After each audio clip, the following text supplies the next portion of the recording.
కాకినాడలో గ్రీన్ కో సంస్థ భారీ ఎత్తున గ్రీన్ అమ్మోనియా తయారీకి రంగం సిద్ధం చేసింది. భారీ యంత్రాల ఏర్పాటు కార్యక్రమానికి ఈరోజు ఏపీ ముఖ్యమంత్రి చంద్రబాబు నాయుడు గారు, డిప్యూటీ సీఎం పవన్ కళ్యాణ్ గారు హాజరవుతున్నారు.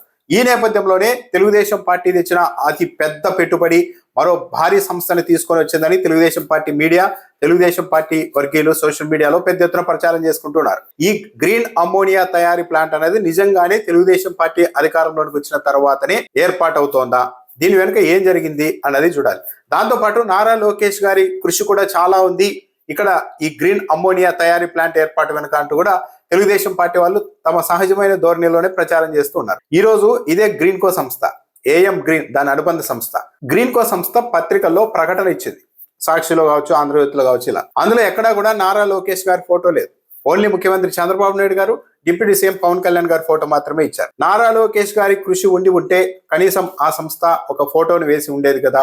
అదే ప్రభుత్వం నుంచి ప్రకటన ఇచ్చి ఉంటే మాత్రం నిబంధనలకు విరుద్ధంగా అయినా సరే నారా లోకేష్ గారి ఫోటో ప్రముఖంగా ఉండేది. కానీ ఈసారి ప్రకటన ఇచ్చింది ఆ గ్రీన్ కో సంస్థ కాబట్టి ఎక్కడా కూడా నారా లోకేష్ గారి ఫోటో లేదు. ఈ గ్రీన్ కో సంస్థ ఎవరిదో కూడా తెలుసు, చలమశెట్టి సునీల్ కుటుంబ సభ్యులది. పవన్ కళ్యాణ్ గారికి కూడా వాళ్ళు సన్నిహితంగానే ఉంటారు. గతంలో వైసీపీ నుంచి కూడా పోటీ చేసి సునీల్ ఓడిపోయారు. అయితే తెలుగుదేశం పార్టీ అధికారంలోకి వచ్చిన తర్వాత ఒక పద్ధతి ప్రకారం ఏపీ ముఖ్యమంత్రి చంద్రబాబు నాయుడు గారు కూడా అప్పుడప్పుడు ఈ గ్రీన్ అమ్మోనియా తయారీ ప్లాంట్ గురించి మాట్లాడుతూ ఉన్నారు. ఈ రోజు ఆంధ్రజ్యోతి పత్రిక అయితే ఏడాది కాలంలోనే మొత్తం అన్ని అనుమతులు సాధించి ఈ రోజు అక్కడ భారీ యంత్రాల ఏర్పాటు కార్యక్రమం మొదలైందని రాశారు. అంటే కూటమి ప్రభుత్వం అధికారంలోకి వచ్చిన తర్వాతనే అన్ని అనుమతులు వచ్చాయి అని ఎవరైనా అనుకునే అవకాశం ఉంది. కానీ కాకినాడలో ఈ గ్రీన్ అమ్మోనియా తయారీ ప్లాంట్ ఏర్పాటు చర్యలు అన్నవి 2022లోనే మొదలయ్యాయి.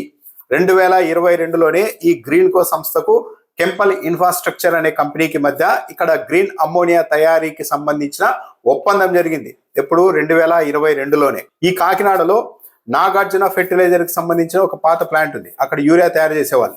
దాన్ని ఈ గ్రీన్ కో సంస్థ టేక్ ఓవర్ చేసి ఆ ప్లాంట్ ని గ్రీన్ అమ్మోనియా తయారీకి అనుగుణంగా మార్చుకుంటున్నారు. దీనికి సంబంధించి 2023 నుంచే చర్యలు మొదలయ్యాయి. 2024 ఏప్రిల్లోనే కాంపిటీషన్ కమిషన్ ఆఫ్ ఇండియా ఈ నాగార్జున ఫెర్టిలైజర్ కి సంబంధించిన ఈ ప్లాంట్ ను ఈ గ్రీన్ కో సంస్థ తీసుకునేలాగా ఆమోదం కూడా తెలిపింది. 2024 ఏప్రిల్లోనే. అంటే అప్పటికి ఇంకా చంద్రబాబు నాయుడు గారి ప్రభుత్వం కూడా రాలేదు. 2024 జూన్ 17న ఈ ప్లాంట్ కు యూరప్ కు సంబంధించిన పునరుత్పాదక ఇంధన ప్రోత్సాహక సంస్థ హై నుండి ప్రీ సర్టిఫికేట్ కూడా వచ్చింది. అంటే ఈ సంస్థకు గ్రీన్ అమ్మోనియా తయారు చేసే సామర్థ్యం ఉంది అని ధృవీకరిస్తూ యూరోప్ సంబంధించిన ఒక సంస్థ సర్టిఫికేషన్ కూడా ఇచ్చింది. అంటే ఇవన్నీ దాదాపు చంద్రబాబు నాయుడు గారి ప్రభుత్వం రాకముందే అన్ని సిద్ధమైపోయాయి. ఆ తర్వాత చంద్రబాబు నాయుడు గారి ప్రభుత్వం కూడా తన హయాంలో ఏదైనా అవసరాలు ఉంటే సమకూర్చి ఉండవచ్చు. ఈ సంస్థ మొత్తం ఇంత భారీ పెట్టుబడి అంతా తెలుగుదేశం పార్టీ కారణంగానే వచ్చింది. కూటమి ప్రభుత్వం వల్లే వచ్చింది.